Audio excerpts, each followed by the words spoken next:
എന്തൊരു ചൂടാ ഇവിടെ ഒരു രാത്രി ഉറങ്ങുന്നില്ല. ഞങ്ങളുടെ അവിടെ ഇത്ര ചൂടില്ല കേട്ടോ. നീ കാര്യം ചെയ്യും, എനിക്ക് ഗ്ലാസ് ചായ എടുത്തിട്ട് കൊണ്ടുവന്നു. നീ ചായ എടുത്ത്. അല്ല, നീ ഇങ്ങോട്ടെ കുട്ടി ഇത്ര രാവിലെ തന്നെ? കോളേജിലൊക്കെ എത്ര നേരത്തെ പോകണം? എന്താ കുറച്ച് കഴിഞ്ഞിട്ട് പോയാലും നേരം വെളുക്കുന്നില്ലല്ലോ. അത്ര രാവിലെ നല്ലോ 7 മണിക്കാണ് ബസ്. അപ്പൊ ചായയുടെ കഴിഞ്ഞ് ഇറങ്ങിയാലോ 7 മണിക്ക് ബസ് കിട്ടുക. നീ ഇപ്പൊ ഡിഗ്രിക്കല്ലേ പഠിക്കുന്നത്? ഇതൊക്കെ പഠിച്ചാ പോരെ? ഇങ്ങനെ കുറെ വാരി പഠിച്ച് പഠിക്കുന്നത്. നീ ജസ്റ്റ് ഡിഗ്രി തീരുള്ളൂ. നീ എന്തൊക്കെ പഠിക്കാനുണ്ട്? PG ഉണ്ട്, അത് കഴിഞ്ഞിട്ട് പഠിക്കണം. പിന്നെ വർക്ക് ചെയ്യണം. അതൊക്കെ പഠിച്ചാൽ ഇപ്പൊ കല്യാണം കഴിഞ്ഞ് പോയ അടുക്കളയിൽ ഈ ചട്ടിങ്ങാളം കഴുകാൻ പറ്റുള്ളൂ. പിന്നെ ഇപ്പൊ എന്തൊക്കെ കുറെ പഠിച്ചുണ്ടാക്കിയിട്ട് കാര്യം. എന്റെ അമ്മായി കെട്ടി കയറി കിട്ടുന്ന വീട്ടിലെ പാത്രം കഴുകൽ മാത്രമല്ല ജീവിതം. അത് ജീവിതത്തിന്റെ ഒരു പാർട്ട് മാത്രമാണ്.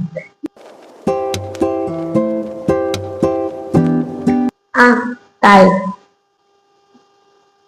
മോക്ക് ചായ വേണ്ടേ? ചായ കുടിച്ച് ഒരു ചായ കൊടുക്ക് മോക്ക്. ഇപ്പോഴും പണ്ടത്തെ അതേപോലെ തന്നെ കടുപ്പോടുകൂടെ മധുരം നല്ല കൂട്ടിടും. പണ്ട് ഇവിടെ വിളിക്കുന്നു ചായ ഉണ്ടാക്കുമ്പോ ഒന്നിനും കടുപ്പം പൊട്ടുകൂടാതെ മധുരം കൂട്ടിടും, അല്ലെങ്കിൽ നല്ല കടുപ്പത്തിൽ എന്തെങ്കിലും മധുരം ഗ്രേസ് ചെയ്യില്ല. ഞങ്ങൾ എപ്പോഴും പറഞ്ഞ് തിരിച്ചാറുണ്ട്. ഇപ്പോഴും അതേപോലെ തന്നെ.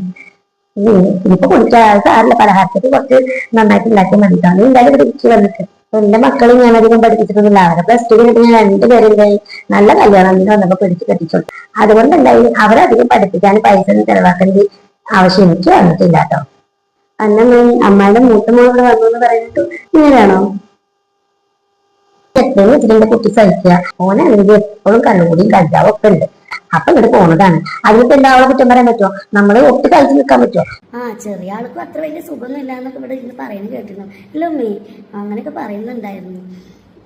അപ്പൊ 2 പേരുടെ ലൈഫ് മാത്രം ഹാപ്പി ഒന്നല്ലേ? ചെറിയവൾക്ക് കുഴപ്പമൊന്നുമില്ല, അവൾക്ക് സുഖമൊന്നുമില്ല. പക്ഷെ എന്താന്ന് വെച്ചാല് ഒരു ഇച്ചിരി മുൻകോപം കൂടുതലാണെന്ന് മാത്രം. ഇവളെ എന്നെ വെറുതെ കളിയാക്കാനാണ്. അതിനാണ് അവളുടെയൊക്കെ കാര്യം ചോദിക്കുന്നത്.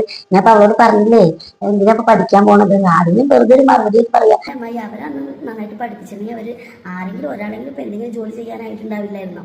എന്നാൽ അമ്മായിക്ക് ഒരു ആശ്രയമായിരുന്നേ. ഇതിപ്പോ എന്തായി? മക്കളുടെ കാര്യം അടച്ചിട്ട് ഇപ്പോഴും വിഷമിച്ചിരിക്കണ്ടേ? എന്തായാലും എന്റെ ഉമ്മിക്കുമാർക്ക് ഞാൻ ആ അവസ്ഥ വരുത്തില്ല കേട്ടോ. അല്ല, മോൾക്ക് പഠിച്ചിട്ടുണ്ടെങ്കിൽ മോള് പഠിച്ചു. ഞാൻ കുറ്റം പറഞ്ഞതല്ല കേട്ടോ. ഇത്ര രാവിലെ മോള് എഴുന്നേറ്റ് പോകണ എനിക്കൊരു വിഷമമൊന്നും അങ്ങനെ പറഞ്ഞതാ. നീ ഇന്നലെ ചായ കൊടുക്കും മോൾക്ക്. എനിക്കൊരു ഗ്ലാസ് ചായ എടുക്കണം കേട്ടോ. കടുപ്പം കുറച്ച് കൂട്ടിപ്പോ മോളെ പോയി ചായ കുടിക്കും. ഞാനും വരാട്ടോ അങ്ങോട്ട്. ഞാൻ വൈകുന്നേരം 5 മണിക്ക് വരുന്നവർ ഇവിടെ ഉണ്ടാവില്ലേ?